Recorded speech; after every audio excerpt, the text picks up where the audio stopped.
Hola, ¿qué tal? El día de hoy me da mucho gusto. Tengo un invitado de lujo, el doctor Miguel Sagún. Él es profesor asociado de Mercadotecnia y director del Laboratorio de Neuromarketing de la Universidad High Point en Carolina del Norte.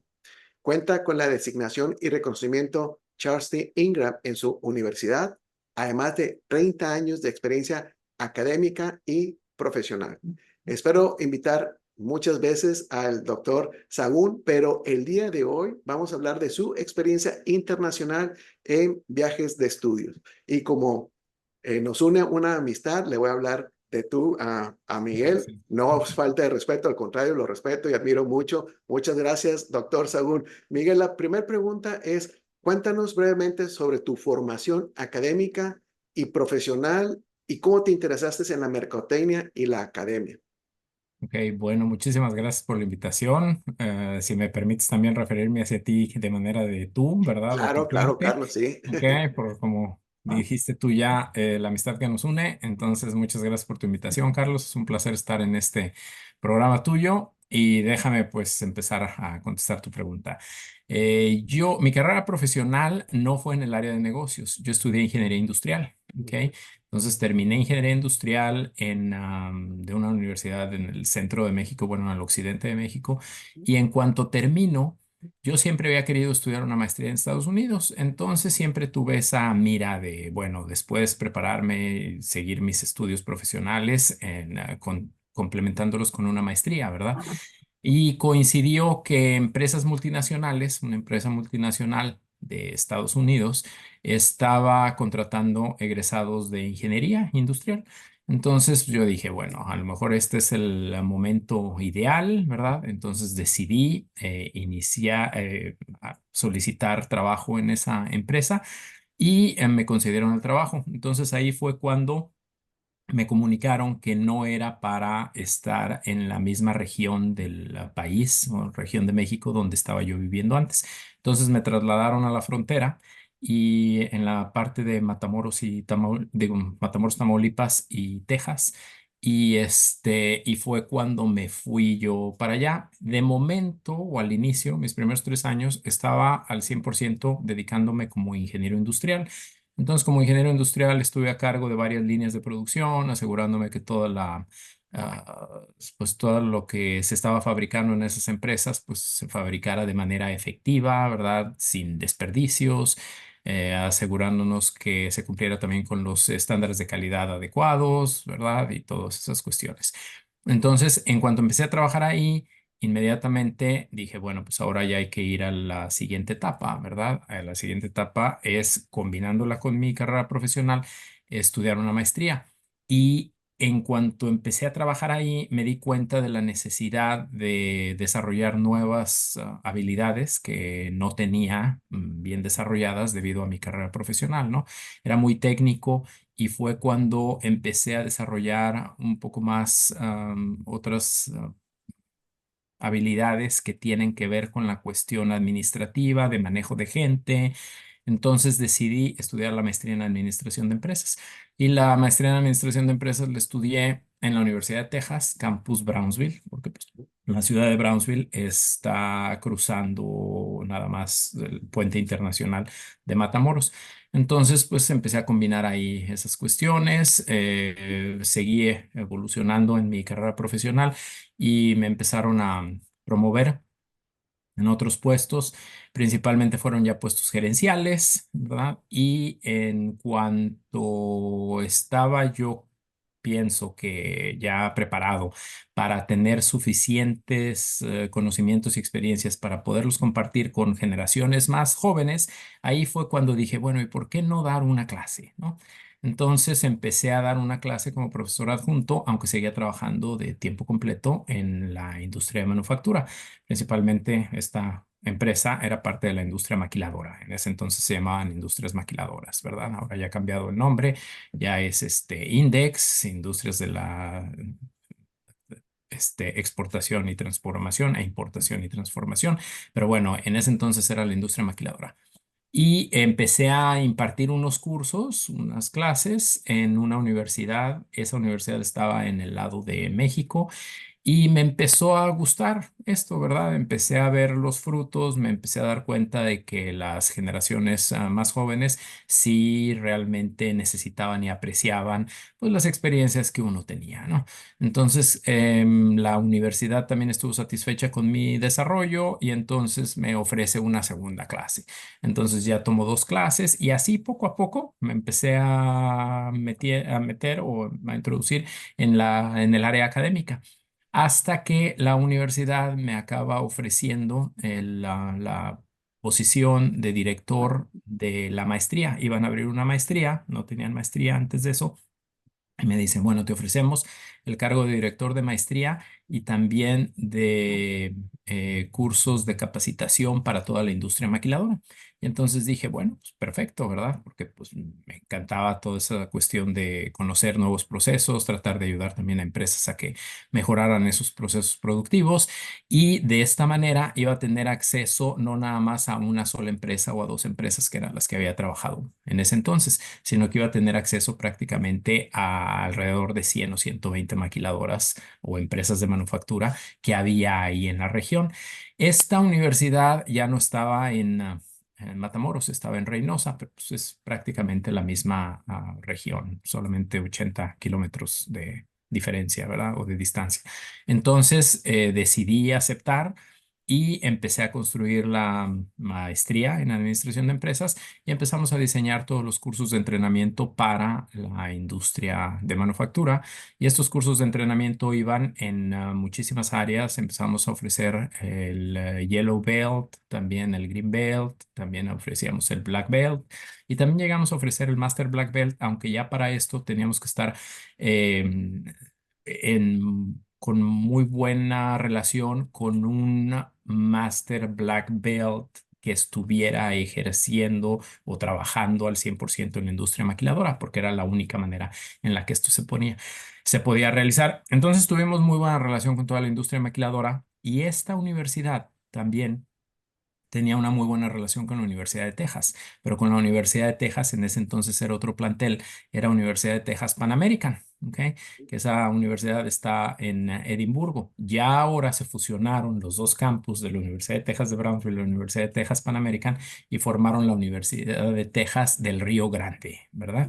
Entonces, cuando empiezo a interactuar más con esa universidad, empecé a invitar a algunos profesores de la Universidad de Texas a que impartieran algunas de de las materias pues, que tenía yo en la maestría, pues para ofrecer ese plus, ese reconocimiento adicional a todos los miembros de la industria maquiladora que estaban interesados en estudiar la maestría en administración con nosotros. Entonces, así fue cuando me empecé a involucrar, ya estaba prácticamente involucrado al 100% en el área académica y recuerdo que uno de los profesores que invitaba casi cada cuatrimestre me preguntó, oye Miguel, si ya estás interesado, decidido que esta es la vida que te gusta y estás satisfecho con ella, ¿por qué no lo haces de la manera estadounidense, ¿no? O de la manera americana, pues por así decirlo? Y le dije, a ver, pues, ¿a qué te refieres con eso? Y me dice, bueno, ya tienes muchos años de experiencia, ya terminaste la maestría desde hace tiempo, pero ¿por qué no estudias un doctorado? Y entonces dije yo, bueno, pues, ¿por qué no? ¿Verdad? Me gustan los retos y decidí estudiar el doctorado. Entonces ya me metí a estudiar el doctorado, mi doctorado, para que tengan una idea de la cronología de todo lo que ha pasado en ese entonces, yo terminé mi carrera profesional en el 1994 y yo inicio mis estudios doctorales hasta el 2010. Entonces, pues, ahí se dan una idea de que pasaron 16 años en que yo tomara esta decisión. Entonces, inicio mis estudios doctorales y me sigue gustando, pero ya ahí abro otro capítulo que es el de la investigación, porque pues, en Estados Unidos, si eres doctor, necesitas también dedicarte a la investigación. Y ahí viene parte de la respuesta que va asociada a la pregunta que tú me dijiste, ¿por qué estudié mercadotecnia? Bueno, como yo en todos mis años anteriores se puede decir que conocía muy bien o que tenía un grado elevado de experiencia en todo lo que tiene que ver con la producción de productos, ¿ok? Lo que le llaman en inglés el lado de la proveeduría, ¿verdad? Lo que me faltaba era el grado del cliente, de conocer el cliente. Yo en un inicio creía que nada más con que produjeras algo de manera eficiente y efectiva, ¿verdad? Ibas a ser exitoso. Pero poco a poco fui conociendo y dándome cuenta que no era eso al 100% verdad, que necesitabas realmente producir de manera eficiente y efectiva productos, pero productos que los clientes y que la sociedad estuviera interesado en consumir. Y eso es lo que encuentras al estudiar mercadotecnia. Entonces, es por eso que decido estudiar el doctorado en el área de negocios, pero especializándome en mercadotecnia. De esa manera creo que puedes construir muy bien el puente necesario entre lo que estoy produciendo de manera eficiente y efectiva y lo que mis clientes quieren, y entonces ahora sí es la combinación perfecta. No, excelente, muy bien, muchas gracias por compartir y tus alumnos pues tienen una educación muy completa porque tú traes las dos áreas, la área profesional y la área académica. Entonces, cuando das las explicaciones sobre casos de mercadotecnia a tus alumnos, los puedes dar desde ambas perspectivas. Pero ahora déjame cambiar un poquito y irnos a la parte de los estudios internacionales. Mm, ¿Por qué crees que los viajes de estudio al extranjero son importantes específicamente para estudiantes de mercadotecnia? Bueno, mira, realmente en el área de mercadotecnia te dice que no todas las gentes pues están buscando lo mismo, ¿verdad? Porque pues todos los estímulos a los que estás expuesto en el día a día, las empresas, los productos que compras, lo que se dice de cada una de las empresas y de los productos que compras, eso se puede decir, lo encuentras en los medios de comunicación, pero también lo que dicen tus conocidos sobre ciertos productos, todo eso influye. Y aunque a veces nosotros siempre estamos creyendo que todo el mundo piensa como nosotros, porque pues, a veces no nos salimos de nuestra pequeña burbuja, ¿verdad? Así no es.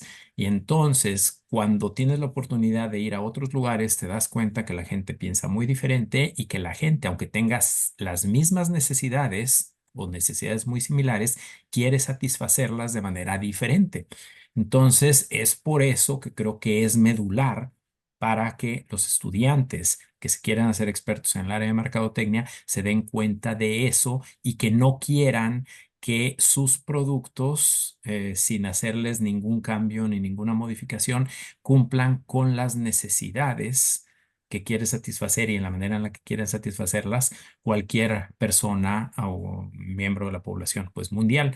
Entonces, cuando viajamos al extranjero, ellos tienen la posibilidad de palparlo y de verlo de manera directa, porque cuando se los dices en la clase, te dicen, sí, sí, sí, es cierto, pero pues al mismo tiempo dicen, ¿le creeré o no le creeré? Porque no es cierto, porque mi amigo, mi primo, mi papá, a todos les gusta exactamente lo mismo que me gusta a mí. Entonces, realmente no creo que él me esté diciendo la verdad, ¿no? Ujú. Pero cuando te sales ya de esa burbuja, de todos tus conocidos y de todos tus parientes, te das cuenta que la gente no necesariamente está buscando lo mismo, ¿verdad? Entonces, eso es un enriquecimiento que solamente consigues por medio de estos estudios en el extranjero. Ahora, ¿cómo estos viajes también complementan la formación académica en general del alumno? No diste la explicación de por qué es importante en mercadotecnia, pero ¿qué otras ventajas tú le ves en general? Bueno, una ventaja muy grande que yo le veo es que aunque nosotros no nos demos cuenta, nuestros pensamientos nos crean nuestros sesgos. ¿A qué me refiero con eso? Que nosotros todo lo vemos desde un punto de vista o desde un túnel, por así decirlo, que fue creado en base a las cuestiones culturales y a los conocimientos y a lo que nosotros hemos estudiado y leído hasta este momento, ¿no? Y resulta ser que utilizamos esa misma manera de ver las cosas para juzgar cualquier fenómeno o cualquier situación que nos pasa en la vida.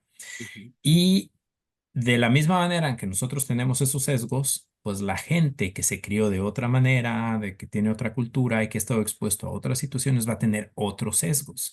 Y nosotros no somos capaces de percibir eso hasta que convivimos con esas personas. Entonces yo siempre que llevo a estos chicos les digo, miren, no juzguen, ¿ok? Pero yo la razón por la que les digo que no juzguen es porque en lugar de ponerse a juzgar, traten de averiguar por qué la gente actúa de manera diferente, por qué la gente tiene otras actitudes en un momento determinado, a lo mejor pueden ser más positivas o más negativas sobre ciertos aspectos con relación a lo que ustedes piensan sobre ese mismo aspecto o esa misma situación, y en lugar de juzgar, averigüen qué es lo que está haciendo que esa persona piense de esa manera.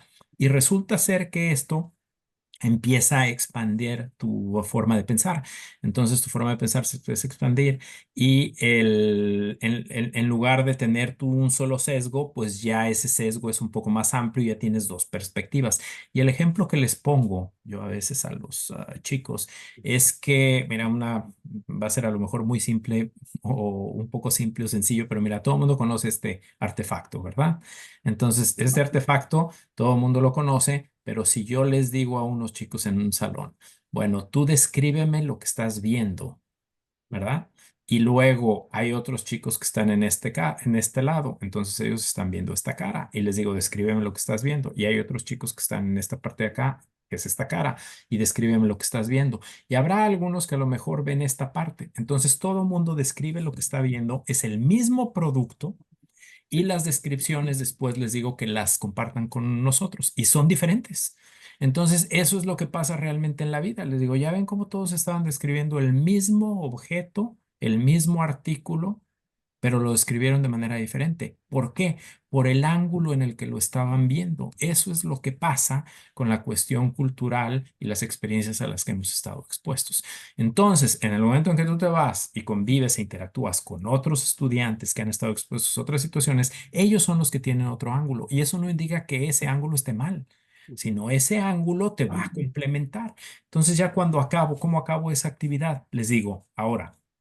Tú me diste la descripción de este artículo. ¿Está bien? Sí. ¿La otra está correcta? También. ¿La otra está correcta? También. Pero ¿cuál es la más completa? Les digo, ¿qué pasaría si todos nosotros nos juntamos, compartimos nuestras experiencias, damos una descripción completa del mismo artículo, que ya que lo vimos de diferentes ángulos, y ahí es cuando realmente puedes entender de menor manera, de mejor manera, perdón, el fenómeno en cuestión o el producto en este caso? Ujú. Oye, ¿y podrías compartir algunas de las experiencias más memorables que has tenido llevando a estudiantes de mercadotecnia al extranjero? Mira, bueno, puede ser académica o puede ser personal. Voy a empezar con la personal, ¿verdad? Que se me ha pasado con todos los estudiantes que he llevado yo de Estados Unidos a España, ¿ok? ¿Por qué? Porque el clima es diferente. Hay unas partes en España en las que es muy caluroso, siempre vamos en mayo, ¿verdad? Mayo y junio, y hay unas partes en las que sigue siendo fresco, ¿verdad? Pero ¿qué pasa en Estados Unidos? La cultura americana está muy acostumbrada a la comodidad, ¿verdad? Y todo, en cuestión hablando de temperatura, quieren tener una temperatura constante. Entonces tú vas a cualquier edificio y tienen el aire acondicionado puesto, ¿verdad? Para tener una temperatura constante y un poco tendiendo a fría o fresca, ¿verdad? Bueno, eso no pasa en España. Y Ujú, no pasa por muchas razones. ujú, Una es porque los costos de energía son diferentes, son un poco más caros allá. También en cuestiones de energía, pues ellos no son autosuficientes, aunque casi son autosuficientes. Hay otros países europeos que tienen un poquito más dependencia a las energías no renovables que vienen de algunos otros países. Pero bueno, en cuestión de España, los precios de electricidad son mucho más caros con relación a los precios de México. ¿Ok? Luego también a todos ellos se les ha educado desde chicos que tienen que tratar de ahorrar y tienen que tratar de optimizar el consumo eléctrico. Entonces es por eso que cuando vas allá, todos los apagadores, prácticamente si no hay nadie ahí, detectan movimiento o son con un específico timer por cierto tiempo y se apagan, ¿no? Entonces, ¿qué pasa con el aire acondicionado? Pues que nadie enciende o prende el aire acondicionado a menos de que realmente sí sea necesario. ¿Y a qué lo consideran ellos realmente se hace necesario? Cuando la temperatura es mayor a 75 o 76 grados Fahrenheit o cuando la temperatura es mayor a los 23 o 24 grados centígrados, ¿verdad? Entonces, eso tú cuando se lo transmites a un estudiante de Estados Unidos, pues como dice, ¿cómo? ¿Pero por qué? Si yo pues, debo de llegar y encender el aire acondicionado. Entonces, ese es uno de los primeros choques culturales ujú, con los que se enfrentan, ¿verdad? De manera personal, que no tiene nada que ver pues con el contexto de mercadotecnia, pero que le digo, bueno, hay algunas influencias también que te van a explicar por qué se comportan así. Y otra muy interesante que es cuestión cultural es que también muchas personas, y a lo mejor eso pasa también con nosotros en México, ¿verdad? La cultura latinoamericana, y a lo mejor eso viene derivado del pensamiento español, asocian mucho el aire acondicionado con enfermarnos, que Mm, nos dé una gripa, ¿no? Baja la temperatura, entonces me voy a enfermar y me va a dar gripa. Entonces realmente nada más lo utilizo cuando realmente lo necesito, ¿no? En regiones de la frontera del norte de México, pues claro que se necesita porque las temperaturas son más altas, pero luego vas a muchísimas otras partes de México y aunque haga un poco de calor, ¿verdad? Pues nadie pone el aire acondicionado, es más, nadie tiene aire acondicionado, nada más con un ventilador y con eso es suficiente. Entonces, ese es el choque cultural que es muy difícil de comunicar al estadounidense, porque en el momento en que se lo transmito, digo, pero ¿cómo va a ser posible? Nadie se enferma por el aire acondicionado. Nosotros no nos enfermamos si lo tenemos todos los días. Entonces, es una de las cosas que tienen que empezar a aprender. Y les digo, traten de averiguar por qué, en lugar de criticar. ¿Por ujú, qué? ¿Verdad? Y me pasa año con año. Esa ya sé que va a pasar, se ujú, las digo desde el inicio, ya van preparados, pero al final, después de los primeros 2, 3 días, dicen, ¿pero qué pasó aquí? ¿Por qué la gente abre ventanas? ¿Y por qué aunque haya aire acondicionado no lo puedo prender yo y no tengo el control? Pues porque no funcionan las cosas así. ujú. Sí. Y decías que ibas a comentar dos anécdotas, una personal esta y otra Sí. más distinta. Ujú, Bueno, la otra en cuestión de mercadotecnia es cuando empiezan a darse cuenta de la importancia de comunicarse de manera adecuada, ¿verdad? Con el cliente. Y un ejemplo que les pongo es, por ejemplo, la empresa Dunkin' Donuts. Dunkin' Donuts es una empresa internacional, tiene presencia en España, ¿verdad? Pero si nosotros empezamos a analizar varios de los conceptos o varios de los elementos que ellos utilizan para identificarse como empresa, ¿verdad? En Estados Unidos, pues analizas el logotipo y el logotipo pues viene siendo el mismo, pero el eslogan. Y les pregunto, a ver, ¿cuál es el eslogan de Dunkin' Donuts en Estados Unidos? Y el eslogan pues es América se maneja por Dunkin', ¿no? Es America Runs in Dunkin', ¿ok? Eh, que antes era Runs in Donuts, pero ya cambiaron el concepto, ya no nada más quieren que se identifique esa empresa como una empresa que hace donas, ujú, entonces pues ya América toda funciona debido a la energía, ¿no? De Dunkin' prácticamente. Ese es el eslogan. Les digo, ¿ustedes creen que ese eslogan sería atractivo en España? Pues claro que no, porque en España ni siquiera estás tú en Estados Unidos. Entonces les digo, bueno, por favor averigüen ahorita cuando vean un Dunkin' por ahí, fíjense y traten de identificar cuál es el eslogan y luego trataremos de analizar el por qué. Y el eslogan en España es Juntos es mejor, ¿verdad? Que sería el equivalente a Together is better. ujú, Entonces, les digo, ¿por qué creen que juntos es mejor? Porque hubieran podido haber dicho lo mismo que dicen en Estados Unidos, pero en España, ¿no? Porque el paso fácil o el camino corto, ¿verdad? El camino fácil sería, bueno, si aquí es América funciona debido a Dunkin', pues aquí ponemos que España también funciona debido a Dunkin', ¿ok? Pero eso no tendría el impacto en el pensamiento español que está teniendo en el pensamiento norteamericano. Entonces necesitas acondicionar todo ese sistema, toda esa manera de comunicarte, y entonces se dieron cuenta que los españoles son un poco más colectivos en cuestión de trabajo, más unión, más comunidad, no nada más yo de manera individual y cuestiones de esas, y entonces dicen, bueno, juntos es mejor, ¿no? Y entonces eso aparentemente les ha funcionado, ya tienen ese eslogan desde hace varios años y ese es un pequeño ejemplo, ¿verdad? Pero es por eso que les digo, fíjense, estamos hablando de la misma empresa y tiene totalmente diferentes y maneras de comunicar varios de sus valores, ¿no? Entonces, es importante identificar cuál va a ser la mejor manera de conectar correctamente con esa otra sociedad. Y otro ejemplo que me encanta es el de McDonald's, porque McDonald's prácticamente está posicionado de manera muy diferente en Estados Unidos al posicionamiento que tiene en España.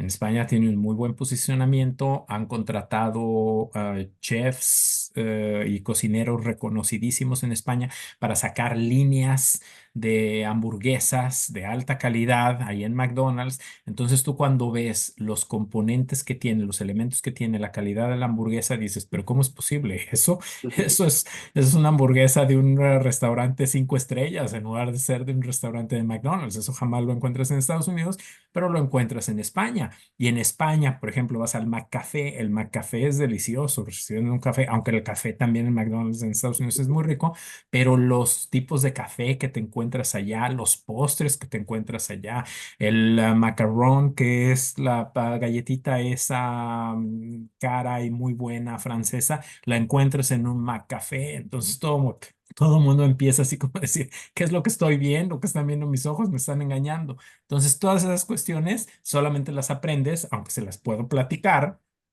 pero es diferente platicarlas a vivirlas. Así es. Ahora, organizar un viaje de estudios es una tarea compleja. Qué factores tú consideras son los más importantes para planificar un viaje de estudios? Mira, yo creo que está así como tratando de seguir los pasos ideales. Sería primero tener una idea bien clara de lo que quieres conseguir. ¿Verdad? Entonces, obviamente, cuando yo llevo a los chicos, también ven el contenido de una materia. Y la materia que les enseño es Mercadotecnia Internacional. Ujú, ¿Verdad? Pero dentro de Mercadotecnia Internacional hay ciertos objetivos adicionales que tú no podrías conseguir si no está el componente de ese viaje de estudios, ujú, ¿no? Entonces, ¿cómo quiero complementar esta clase de Mercadotecnia Internacional para que los estudiantes realmente tengan ese plus o esa ganancia que es la que estoy buscando? Entonces, determinas muy bien los objetivos que tú quieres conseguir con el viaje de estudios y en base a eso empiezas a tratar de poner todo junto, ¿no? Yo, por ejemplo, trato de que también podría ser muy fácil que ellos en cuanto están en un viaje de estudios no crean o no sientan que realmente, bueno, la obligación de seguir siendo estudiantes. ¿No? ¿Por qué? Pues porque estoy viajando, entonces mejor me voy, estoy de vacaciones y hay que pasárnoslas bien. Es cierto, todo el mundo se la quiere pasar bien, pero para evitar esa idea de que ellos inmediatamente hagan ese mind shift o ese cambio mental en el que les diga, tú nada más estás aquí de vacaciones divirtiéndote, yo utilizo las instalaciones de una universidad ujú, y esta universidad, ya tenemos mucho tiempo trabajando con ella, ¿verdad? Y esta universidad les entrega sus credenciales, sus IDs, como se dice en Estados Unidos, ¿verdad? De la universidad y estas credenciales les dan acceso a todas las facilidades que tiene, a las instalaciones que tiene la universidad allá.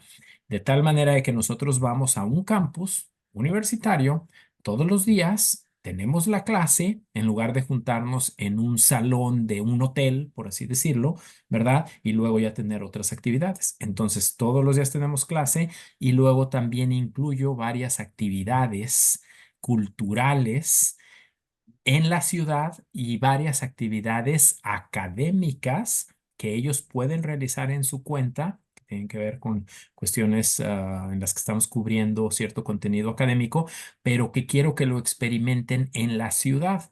Y entonces, de esta manera empiezo a construir su estadía completa de una manera un poco más rica y de una manera en la que ellos indirectamente van a estar guiados por mí, pero yo no voy a estar sobre de ellos todo el tiempo, pero van a estar guiados para que descubran ciertas cuestiones culturales, le entiendan mejor y empiecen a ampliar sus sesgos, ¿verdad? Que tengan, nos empiecen a dar cuenta de lo que hablamos en la primera pregunta que me hiciste y también se empiecen a dar cuenta de que no todo el mundo quiere satisfacer las mismas necesidades de la misma manera. Entonces, esto es el complemento, creo yo, ideal. Pero todo esto nació de tener muy claro cuáles eran los objetivos que yo quería alcanzar con este viaje de estudios, que no nada más era cubrir el contenido académico de una materia. y déjame te pregunto relacionado con esto, la duración de los viajes de estudio, ¿cuánto duran y por qué ese tiempo? Bueno, mira, en el que yo enseño en particular dura 4 semanas y la razón por la que dura 4 semanas es porque es el tiempo mínimo necesario para poder cubrir todo el contenido académico de una clase completa de manera intensiva y poderlo complementar muy bien con todas estas otras actividades culturales en la ciudad y académicas en la ciudad en la que ellos eh, se darán cuenta de por qué todo lo que estamos cubriendo en clase de manera académica es importante. Ujú, Entonces, esas 4 semanas, si las redujéramos para poder cumplir con nuestros cuerpos de acreditación, ¿verdad? Que en ujú, este caso es ACS, no tendríamos la posibilidad o prácticamente tendríamos que dar clase por casi 8 horas, ¿verdad? ujú. Porque así bajo este concepto de 4 semanas, yo tengo clase nada más de lunes a jueves. O sea que tengo 16 sesiones de clase y cada una de estas sesiones debe de ser de 3 horas 10 minutos para poder cubrir todo el contenido académico de la materia. Y Comentaba, tengo, perdón, adelante, sí. no, iba a decir, y tengo clase nada más a propósito hasta el jueves, porque el viernes, sábado y domingo, una de las respuestas que te di hace un momento, te dije que yo sé y estoy consciente que también todo el mundo se la quiere pasar bien y seguir disfrutando en otras áreas del país de España, ¿verdad? ¿Qué diferencias hay? Y percibiendo qué diferencias hay, entonces utilizamos el viernes, sábado y domingo para viajar a diferentes regiones de España y que ellos estén expuestos a todo lo que estamos cubriendo de manera académica. Comentabas que también incluyes actividades académicas. ¿Esas incluyen visitar empresas o... Mira, hay las dos. Hay dos actividades académicas de visitas de empresas y ahí en ese sentido selecciono empresas las que son muy icónicas del país al que estamos visitando, ¿verdad? Entonces, en el caso de España, pues nosotros sabemos sobre el jamón, ¿verdad? Que a veces en México le decimos jamón serrano, pero es el jamón ibérico, que también aprendía que había diferencia entre el jamón serrano y el ibérico. Entonces visitamos toda una de esas fábricas que produce o que cura las patas de jamón ibérico porque es un proceso que no vas a encontrar en ninguna otra parte del mundo. Entonces, bueno, visitamos todo ese proceso, vemos esa empresa y también hablamos de cómo promueve sus productos esa empresa. Y otra de las empresas que visitamos, esa la dejo un poco más abierta porque varía cada año debido a que visitamos un centro de la Universidad de Salamanca, que es a la que visitamos, y esa universidad en ese centro lo que hace es ayudar a nuevas empresas, a empresas que apenas están naciendo. Entonces, dependiendo de la empresa a la que esté ayudando, es la empresa que nos toca visitar. En una ocasión nos tocó ver a una que era en cuestiones digitales, estaba encargada de hacer el algoritmo de los hoteles, ¿verdad? Para que los hoteles siempre encontraran el mejor precio para tener la mayor de sus habitaciones ocupadas los 365 días del año. Y la mayoría de sus clientes estaban en Europa, pero eran muchísimas cadenas hoteleras en Europa, ¿verdad? Entonces esa varía, pero siempre visitamos ese centro, aunque la empresa está variando. Esa es la cuestión de visitas de empresas. Y las otras actividades académicas, que digo yo, académicas en la ciudad, una de mis preferidas, por ejemplo, es visitar el mercado central de ahí de la ciudad de Salamanca, ¿verdad? ¿Por qué? Porque pues en la manera en la que compramos o en la que compramos generalmente, pues también en muchas ciudades de México, pero en Estados Unidos es ir a los supermercados y ya no tenemos el contacto que a lo mejor algunos teníamos cuando ibas con el carnicero, él te cortaba exactamente la pieza que tú querías, tú estabas viendo cómo te lo estaba cortando, sino que en los supermercados en Estados Unidos ya todo está preempacado, está cortado, tú ya nada más lo agarras, lo tomas, lo pones en tu carrito y nos vamos, ¿verdad? Entonces, en cuestión de olores también, no hay una exposición muy fuerte a los diferentes olores, aunque algunos a lo mejor que me están escuchando dirán, no es cierto, porque yo cuando voy a la Ujú, sección de mariscos, por ejemplo, ¿no? Sí huele un poco fuerte. Bueno, pues eso no se compara con entrar a un mercado central, ¿no? Entonces, los invito a que vayan a un mercado central y no nada más vayan y exploren qué diferencias hay en ese mercado central con relación a los supermercados estadounidenses o aún así a lo que le llaman los farmer markets, que también el farmer market, aunque está no es al 100% la experiencia que viven en este mercado central. Entonces van al mercado central y les digo, necesitan identificar a un grupo de personas o a una pareja o a una mujer o a hombre, alguien que vean que está comprando y traten de seguirlo para ver exactamente qué comportamiento está teniendo, qué interacciones tiene con el vendedor, qué es lo que está ocurriendo ahí, y luego me hacen una reflexión sobre las diferencias que hay entre cómo el consumidor compra en Estados Unidos y cómo el consumidor compra en España cuando va al mercado central. Y ujú. es increíble todas las diferencias que encuentras. Ahora, ¿cuáles son algunos de los principales desafíos logísticos que te has enfrentado en estos viajes? Bueno, mira, yo creo que, bueno, pues desafíos, te puede salir mal todo, ¿no? Eso sí, en verdad. Puede ser que desde el vuelo que saliste haya un retraso, entonces ya llegaste tarde. Luego el autobús que te iba a recoger, porque yo trato de facilitar las cosas y en lugar de que nosotros ya tuviéramos el billete de tren o el boleto de tren, trato de contratar un autobús que solamente va a recogernos a nosotros y nos lleva a los lugares a los que vamos, ¿verdad? Y esto es un poco más fácil para evitar estas cuestiones o problemas logísticos que estabas mencionando. Ujú, Porque cuando tú no tienes el control de estos movimientos logísticos, pues realmente hay mayor oportunidad a que las cosas salgan mal, ¿verdad? Porque si alguien se retrasó, pues un tren no va a esperar que alguien se retrasó y entonces ahí empiezas a decidir y dices, ¿qué haces? ¿Se va a la mitad del grupo? Yo me quedo esperando a esta otra persona, ¿de qué manera lo resolvemos, no?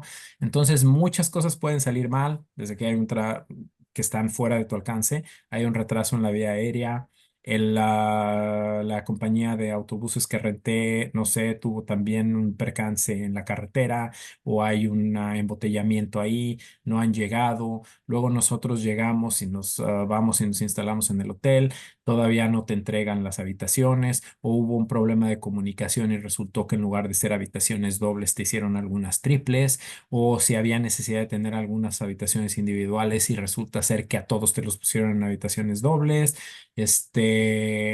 Luego puede ser también otra cuestión de que en la Universidad de Salamanca no tengas todos los recursos tecnológicos que requerías para llevar a cabo toda tu clase, ¿verdad? O cátedra.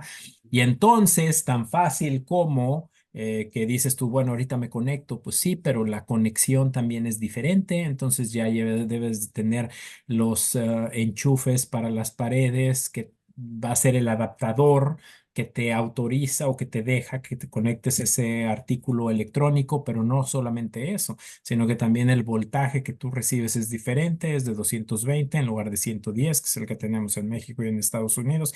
Entonces son un montón de cuestiones que cuando las empiezas a analizar, te das cuenta que son muchísimas, o sea que pueden salir mal muchísimas cosas, ¿verdad? sí, Entonces, afortunadamente, ya pues poco a poco vas aprendiendo del año anterior y vas aprendiendo del año anterior y créeme, cada año surgen algo cuestiones nuevo. nuevas, ¿verdad? Que nunca te habías imaginado, aunque tengas tu checklist y tu verificador y decir esto ya, ya, ya, ya, ya, ahora sí no va a pasar nada. Bueno, siempre pasa algo, Sí, ¿verdad? Entonces, ahí es mi otra parte a la que iba.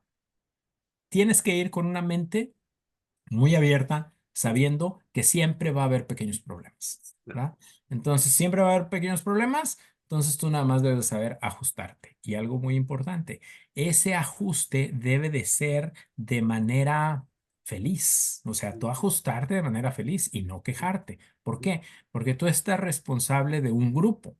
Entonces, tú como líder del grupo, en el momento en que vean que te empiezas a quejar, pues ahí abres la caja de Pandora o abres la puerta a que ahora sí, todo mundo, por favor, quéjese, ¿verdad? O si se quieren quejar, quéjense. Y eso es algo que tú no quieres que Así pase. es.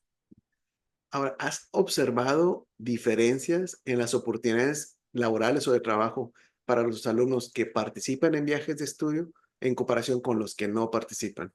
Fíjate que sí, bueno, he visto, te voy a pasar, voy a empezar por decirte algunos de los cambios que he visto en las personas, ¿verdad? Sí. O sea, sí he visto un crecimiento tremendo en esas 4 semanas, a pesar de ser 4 semanas, porque sí se dan cuenta que, no que estuvieran equivocados antes, pero sí se dan cuenta y se convierten conscientes en sus sesgos que antes nunca se los había ni siquiera preguntado. Entonces ya tratan de ser un poco más abiertos, tratan de juzgar un poco menos, tratan de asegurarse de entender más bien por qué la gente está actuando de esa manera. Eso es de manera del estudiante.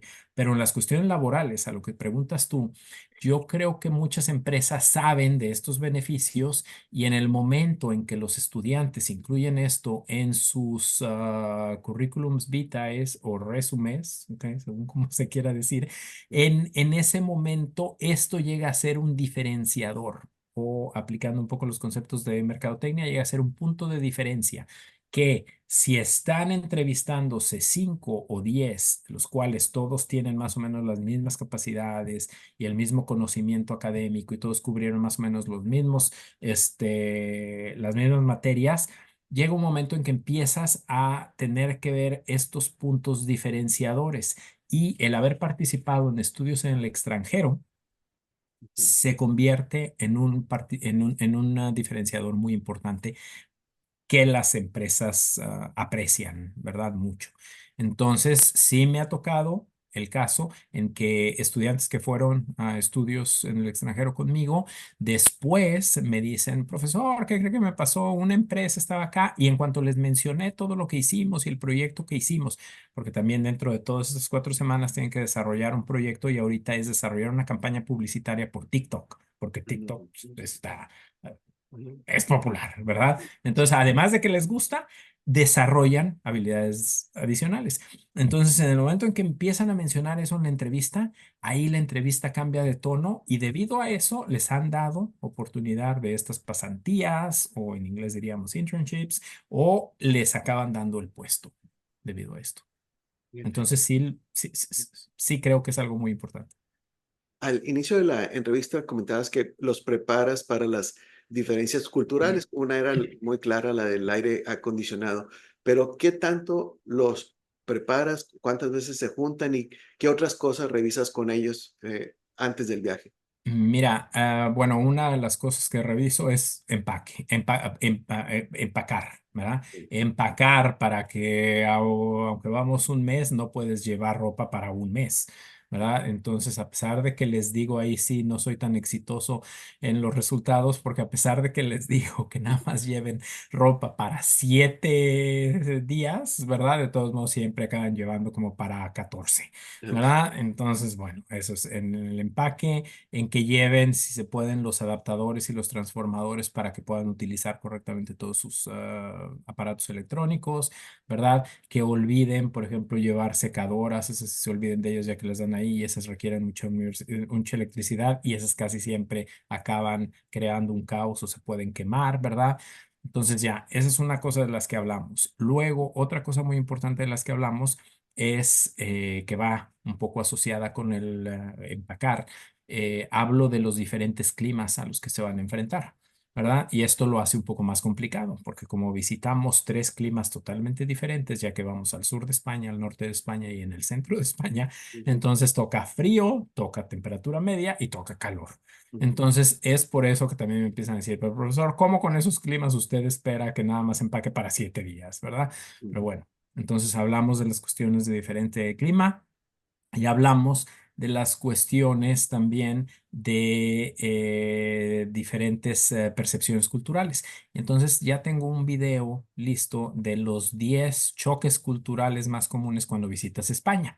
Y entonces se los pongo. ¿Verdad? Les pongo ese video que dura aproximadamente como 45 minutos y habla de 10 cosas que de repente se quedan así que me dicen, pero nunca me había puesto a pensar en eso, nunca me imaginé que eso fuera alguna cuestión que a mí me fuera o que fuera a tener un efecto en mí, pero ya que lo veo, de veras que sí, ¿verdad? Bueno, pues entonces ya van un poco más preparados. Pero créeme, a pesar de que trato de prepararlos lo más posible, siempre hay cosas nuevas, ¿verdad? Y se dan cuenta que, híjole, yo nunca me había imaginado que esto iba a pasar.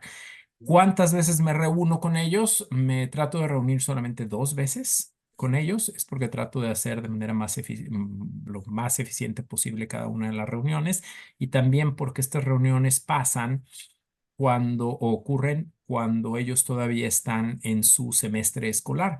Entonces, pues también tienen muchas otras actividades, no necesariamente todos están estudiando lo mismo, tienen diferentes horarios, entonces también es difícil encontrar un horario específico en el que nos vemos.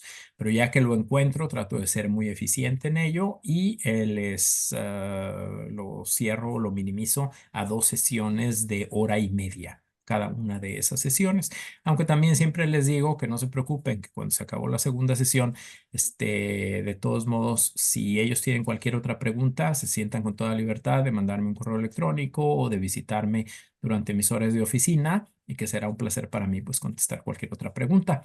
Y otra de las maneras en las que los preparo, se me olvidó comentarlo, es en la cuestión de los precios, cuánto dinero necesitan llevar para gastar, cómo optimizar ese dinero y no nada más eso, lo van a llevar en efectivo o lo van a llevar cómo, lo llevan en dólares, lo llevan ya en euros convertido o lo llevan más bien con una cuenta y esta cuenta va a ser una cuenta que tengan acceso a tarjeta de débito o tarjeta de crédito. Yo siempre les recomiendo que lleven 2 tarjetas, ¿ok? Una de débito y una de crédito. ¿Por qué? Porque ahorita ya, pues a partir de la pandemia ya se han abierto mucho más al uso de tarjeta de crédito para cualquier artículo. Estados Unidos, pues eso ya lo tiene desde hace muchísimos años, pero en Europa a veces cuando el monto era un poco más bajo, como que no te querían aceptar tarjetas de crédito, pero ahorita a partir de la pandemia ya, debido a la manera en la que no había contacto físico en un momento determinado cuando hacías el pago de tarjeta, porque no estabas dando ni monedas ni billetes que podían tener muchos gérmenes, incluyendo el del COVID, ¿verdad? Ahí. Entonces, o muchos virus y bacterias.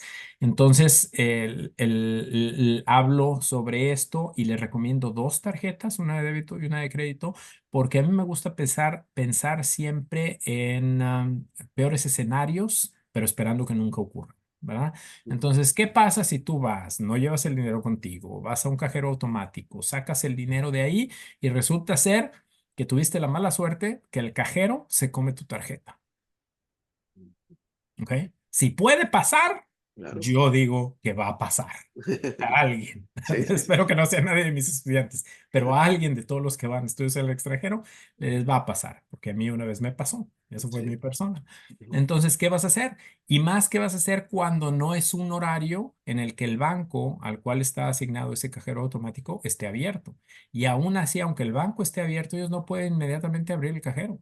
Te van a decir que te tienes que esperar hasta el día siguiente, levantas el reporte y ellos, ya sabiendo eso, cuando vuelvan a meter la cantidad de billetes necesaria que Ujú. necesitan tener en los cajeros para el siguiente día, en ese momento ellos van a sacar si se tragó alguna de las tarjetas y ahí ya identificarían qué tipo de tarjeta fue, el nombre de la persona y ya podrías tú después identificarte, ir a recogerla. Pero ¿qué pasa también si eso ocurre un fin de semana cuando tú no estás en Salamanca, cuando estás ya en otro lugar? Ya no puedes llegar al cajero automático el siguiente día hábil y es más, el siguiente día hábil ya ni siquiera vas a estar en esa ciudad y ya no vas a volver a esa ciudad. Ya no pudo ser en Salamanca.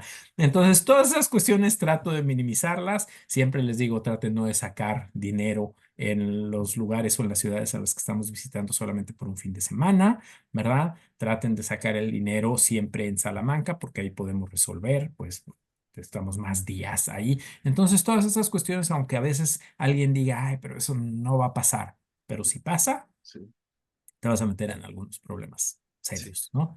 Entonces, así trato de ayudarlos a que planeen para que puedan disfrutar de de una muy buena estadía de estudios en el extranjero y también disfrutar de estas vivencias personales, pues. ¿Y ¿Cómo tratas de maximizar la seguridad y el bienestar de los estudiantes durante el viaje? Híjole, mira, esa también es una pregunta muy importante, Sí. ¿verdad? Yo lo que les digo es, nadie quiere que yo sea su papá, aunque sí podría ser su papá, pero les digo, miren, todos venimos aquí ya estoy lidiando con adultos, todos venimos aquí a aprender y a disfrutar, entonces ustedes compórtense como adultos y yo también me comportaré como adulto. Entonces, trato de no poner muchas reglas, ¿ok? Son pocas reglas, reglas muy simples, pero reglas muy importantes. Entonces, la primera regla es, les digo, no pueden salir solos. No salgan sin nadie del grupo. Y solos me refiero no a que acaban de conocer a una persona ahí en España y salieron con él y por eso no salieron solos. No, no, no. Mm, Solos, si tú vas con alguien que no es de este grupo, entonces tú estás solo. ¿Y por qué eso es importante? Y les doy algunos ejemplos, ¿no? Si algo te pasa, ¿quién va a saber lo que te pasó? ¿Verdad? Entonces, esa es regla número uno. Regla número dos es siempre avísame dónde andas, nada más que saliste y que vas a estar fuera unas horas. Y regla número tres, avísame siempre cuando llegaste. ¿Verdad? Cuando llegaste, no importa el horario, yo no tengo un horario de llegada en los días pues en los días en los que no tenemos clase, ni siquiera en los que tenemos clase, ¿verdad? Entonces, por favor, siempre avísenme, porque aunque no les vaya a responder a esa hora, ¿verdad? Lo primero que hago en el momento en que me despierto es asegurarme que todo mundo llegó sano y salvo. Porque si alguien no llegó sano y salvo, pues entonces es mi responsabilidad averiguar y ver exactamente dónde está, ¿no? Y la última regla, cuarta regla, es si ustedes me cumplen con estas cuatro reglas, pues, pero no he mencionado la cuarta, yo no los voy a molestar. Pero la cuarta regla es no me fallen a ninguna sesión de clase y a ningún evento o actividad programada. ¿Ok? Ni siquiera si están enfermos. ¿Por qué? Porque si están enfermos, yo soy el que los debe de acompañar al médico y entonces yo sabría que están enfermos y entonces, bueno, ya les doy su ausencia justificada y entonces no habría ningún problema. Pero de manera injustificada no pueden faltar a ninguna de esas actividades. Y créeme que como son muy pocas reglas, son muy fáciles de cumplir, sí les gusta ser tratados como adultos, como todo mundo, ¿verdad? Y sí acaban cumpliendo con esas cuatro reglas.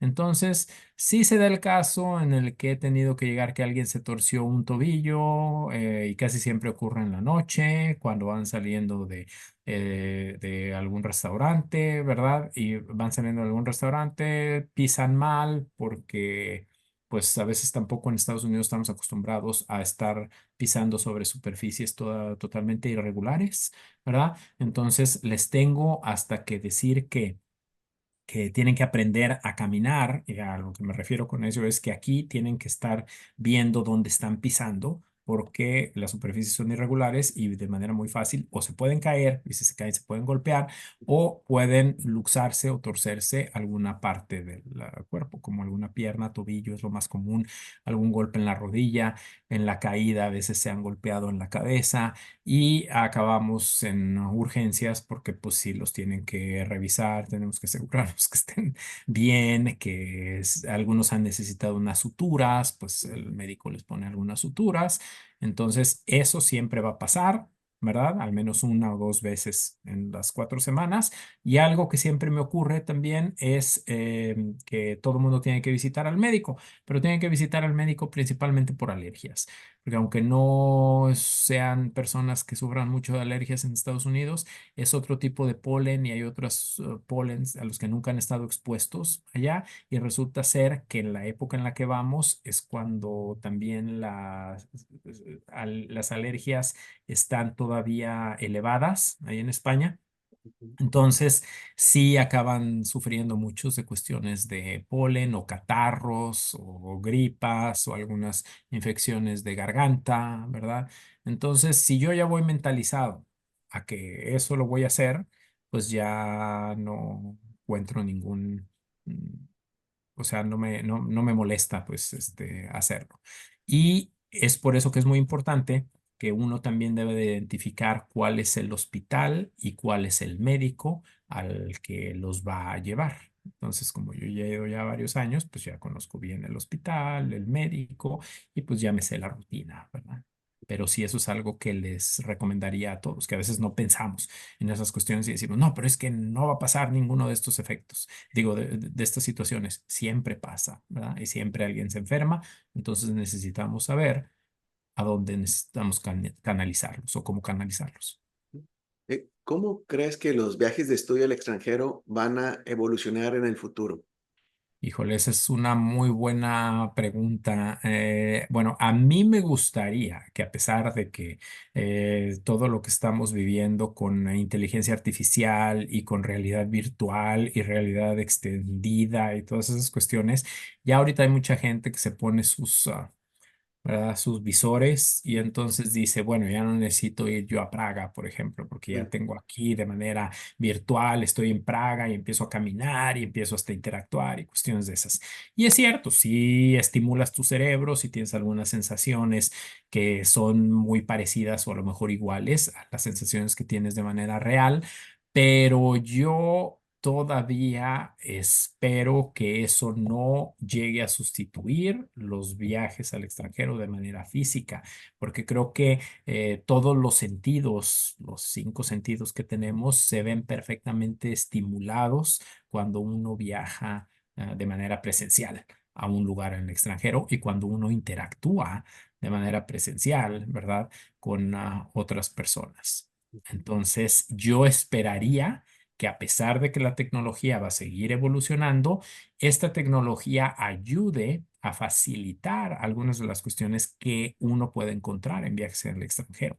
Pero me gustaría que no se llegara al punto en el cual la gente dijera, ¿sabes qué? Ya dejamos de viajar de manera física porque esto es más seguro, aquí no necesito visitar al médico, aquí no me va a pasar nada mal, ¿verdad? sí. Y lo hago de manera virtual debido a que recibo los mismos estímulos cerebrales. Yo esperaría que eso no pase, aunque no sé, a lo mejor como vamos, eso va a acabar pasando, Puede ¿verdad? ser, así es. Y bueno, para concluir la entrevista, ¿qué mensaje final te gustaría compartir tanto a colegas que les gustaría organizar un viaje de estudios como tú y también a los alumnos que estén escuchando la entrevista y que dicen, ah, mira, suena interesante a lo mejor participar en un viaje de estudio, obviamente relacionado con mercadotecnia? Mira, a los estudiantes el mensaje sería, es una oportunidad que va a cambiar tu vida. No tienes idea del crecimiento que tienes y de cómo amplía tus percepciones y cómo amplía o elimina o minimiza tus sesgos hasta que lo vives. Entonces, créanme, no se van a arrepentir. Ese sería mi mensaje. Si tienen la oportunidad de ir a un viaje al extranjero, por favor, háganlo, no se van a arrepentir. Eso sería para los estudiantes. Y para los profesores, yo sé que pues, hay mucha tensión porque uno es responsable. Yo, por ejemplo, llevo un grupo de 20 cada año. Entonces, uno es responsable de 20 individuos y necesitan los profesores pues tenerlo todo bien estructurado. Esa es una de mis recomendaciones. Y otra, que se tomen las cosas un poco más relajadas, que sepan que van a pasar situaciones, pero pues eso no es el fin del mundo. Y al fin del día es también una experiencia muy gratificante el ver cómo crecieron todos tus estudiantes o el grupo que tú llevaste y el ver lo agradecidos que quedan y el ver cómo llegaste a cambiar de manera positiva una vida, ¿verdad? Un poquito más, un delta adicional de incremento o de cambio positivo en 20 vidas. Entonces, creo yo que aunque sí es una responsabilidad muy grande, estos desarrollos, digo, estos resultados y la gratificación que recibes al ver estos cambios en los estudiantes vale la pena. Entonces, nada más mentalícense en que cosas van a pasar, pero no pasa nada. O sea, ya lleva las soluciones de todo lo que puede pasar y en el momento en que pasa, pues ya estás preparado para la manera en la que tenías que reaccionar al respecto. Doctor Miguel Sagún, muchísimas gracias. Y mi última pregunta es, si algún colega, algún alumno te quiere contactar para alguna pregunta que no abordamos en esta entrevista, ¿dónde te pueden contactar? Claro que sí. Mira, será un placer contestar cualquier pregunta que ellos tengan. Me pueden mandar un correo electrónico a el correo institucional de la universidad donde estoy. Es la letra de mi primer nombre, la M, y Ujú, luego mi apellido completo, que sería Sahagun. Entonces, Msahagun arroba highpoint.edu o edu. ujú. ¿Verdad? Con todo gusto, estaré abierto a contestar cualquier pregunta que ellos tengan. Fue un Perfecto. placer, Carlos. Ujú. Muchísimas gracias. ¿Ok? Doctor Sí. Valdés, Carlos, muchísimas gracias por la invitación. No, muchas gracias, doctor Miguel Sagún. Voy a poner tu correo en la caja de Perfecto, descripción por favor. y como comenté al principio, que no sea la última vez. Vamos a abordar otros temas porque estás a cargo del laboratorio de Bueno, neuromarketing. Entonces, no claro que sí. hablamos de tu investigación académica y eso sí me gustaría tenerte de vuelta para abordar ese tema. Pero por lo pronto, muchísimas gracias. Y a la audiencia de Mercadotecnia y Ventas, agradezco que hayan estado hasta aquí en este momento de la entrevista y que hayan aprendido del doctor Miguel Sagún. Gracias, Miguel. Hasta la Bueno, próxima. muchísimas gracias, Carlos. Hasta luego. Gracias.